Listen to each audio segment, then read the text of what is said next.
भन्नाट रेसिपीमध्ये आपलं खूप खूप स्वागत। मी राजेश्री कदम आज दाखवते तुम्हाला लाल भोपळ्याच्या तिखट पुऱ्या। तर 3 पाव किलो होतं भोपळा घेतलेला आहे। आता तो किसून घ्यायचा आणि त्याची किस आहे ना तुपामध्ये परतून घ्यायची। हे एक बाउल आता ही आपली किस तयार झालेली आहे। 1 चमचाभर आता त्याच्यामध्ये तूप टाकायचं आणि चांगलं भाजून घ्यायचं अर्धा मिनिटभर किंवा 1 मिनिटभर भाजून घ्यायचं, म्हणजे छान त्याला चव येते। आता हे ताटामध्ये काढून घेऊ आणि गार झाल्यानंतर त्याच्यामध्ये पीठ घालायचं, गरम असताना नाही घालायचं।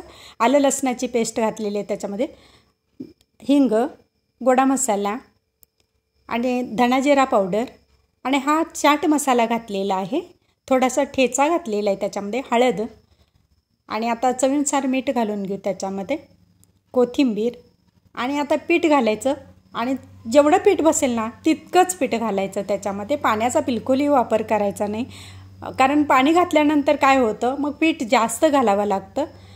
आणि थोडंसं तांदळाचं पीठ घातलेले 2 चमचे, कढीपत्ता बारीक कट करून घातलेला आहे, 2 चमचे रवा घेतलेला आहे। रवा का घालायचा? जर आपल्या पुऱ्या तळल्या ना तर ते तेलकट होत नाहीत आणि लगेच असं मऊ होतात, मग तसं न होता असं कडक बऱ्याच वेळ राहतात, म्हणून ते घालायचं।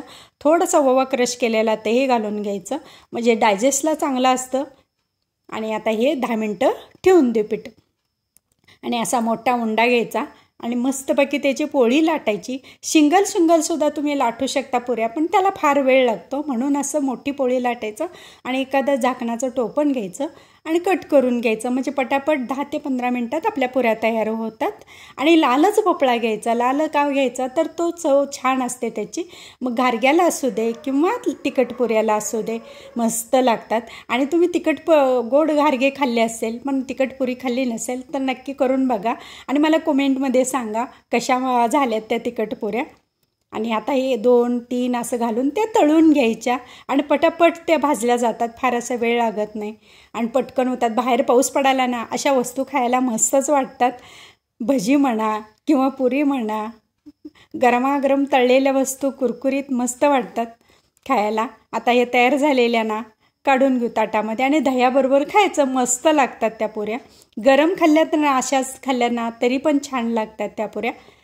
आणि मस्तपैकी आपल्या पुऱ्या तयार आहेत, फुगून टम्म झालेल्या। आणि माझी रेसिपी व पदार्थ आवडल्या चॅनलला सबस्क्राईब करा, बेल आयकॉन दाबा, लाईक करा, इतरांना शेअर करण्यास विसरू नका, तसेच कमेंट करण्यास विसरू नका। आपल्यासाठी अशीच नवनवीन पदार्थांनी तोपर्यंत धन्यवाद।